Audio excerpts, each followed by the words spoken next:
Se no ato de escutar não há experimentar, então o escutar fica no nível verbal. E isso é de pouco ou nenhum valor. Mas para experimentar, necessita-se de grande sensibilidade. Como podemos ter essa sensibilidade? Resposta: Senhor, o escutar não é um ato de experimentar. Eu vou explicar o que eu quero dizer.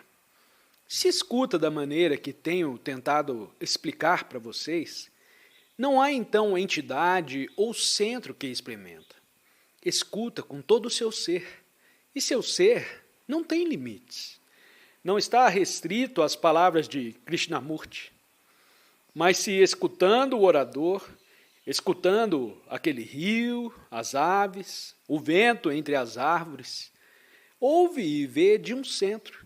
Nesse caso, está experimentando e essa experiência se acrescenta a outras mais e só pode aumentar o próprio condicionamento. Ao passo que no escutar e olhar, sem nenhum centro, sem traduzir verbalmente o que se ouve e vê, cessa completamente a ideia de experimentar. Só há então o fato. E não você experimentando o fato. Isso talvez requeira uma melhor explicação. Você pode olhar para uma flor de duas e diferentes maneiras. Olhá-la botanicamente, isso é, com todos os conhecimentos e informações relativas às flores, colhidos dos livros e etc. Olhe a flor com esses conhecimentos e, através deles, experimenta a peculiar natureza ou condições de existência da flor. Essa é uma maneira de olhar a flor.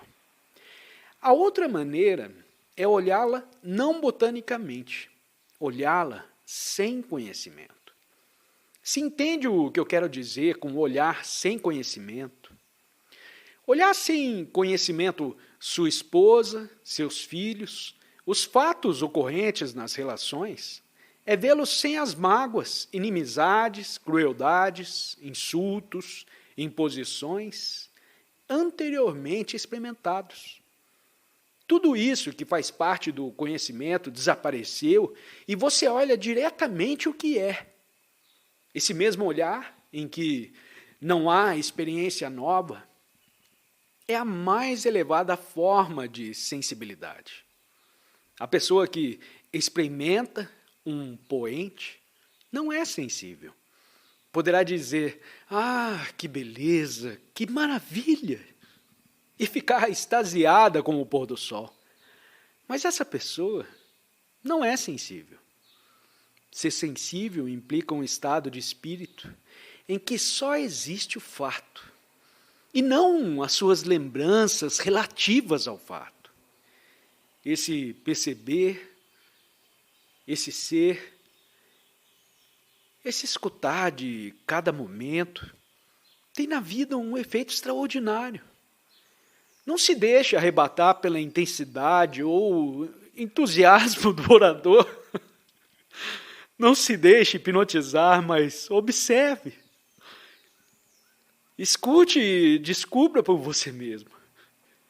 Pergunta: ainda que não se tornei para nós uma autoridade, não nos está influenciando com suas palavras, suas maneiras, gestos e etc.? Resposta: tenho dito que toda forma de influência, até a influência desse orador, é destrutiva. Quando são influenciados, são destruídos.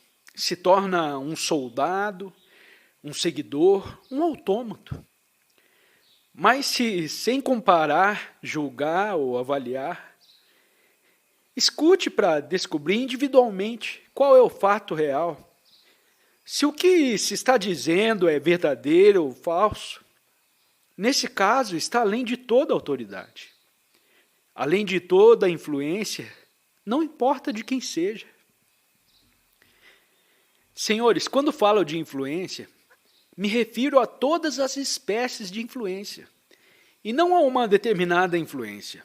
Ao escutarmos, temos de estar intensamente cônscios para não nos deixarmos influenciar e nem conduzir. Aqui não há nenhuma forma de propaganda. Eu não estou tentando converter vocês a coisa alguma. Isso seria horrível.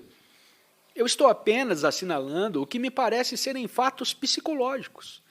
E vocês podem acolher ou deixar de acolher o que estou dizendo. Tratando-se de fatos, então, naturalmente, vocês têm de escutá-los não porque eu digo, mas simplesmente porque são coisas reais. Mas é de suma importância o como se escuta um fato. É um fato, por exemplo, que um trem está passando. O importante é escutar o barulho do trem sem resistir a ele, porque no momento em que resiste, está sendo influenciado. Mas se puder estar consciente daquele barulho, do mesmo modo como atenta para o murmurar de um riacho ou do vento entre as folhagens, se puder perceber, escutar um fato sem resistência, seja uma coisa dita por sua mulher, por seu filho, por um carregador, seja um dito desse orador, descobrirá então por você mesmo que pode ultrapassar toda a influência, que pode se livrar completamente da destrutiva influência da sociedade. Pergunta: quando há total integração da mente, das emoções e do corpo, não há esse estado de amor? Resposta: o que significa a palavra integração? Significa unir ou harmonizar, reunindo diferentes partes. Ora, não pode integrar o corpo, a mente e os sentimentos, porque estão sempre fragmentados. Não é possível reunir o que está fragmentado por um conflito interior. Tende a bondade de prestar atenção a isso. Todos nós gostamos muito dessa palavra integração. Os políticos a empregam, aplicam-na os psicólogos e nós também estamos de tagarelar e discorrer de diferentes maneiras sobre essa palavra, integrar.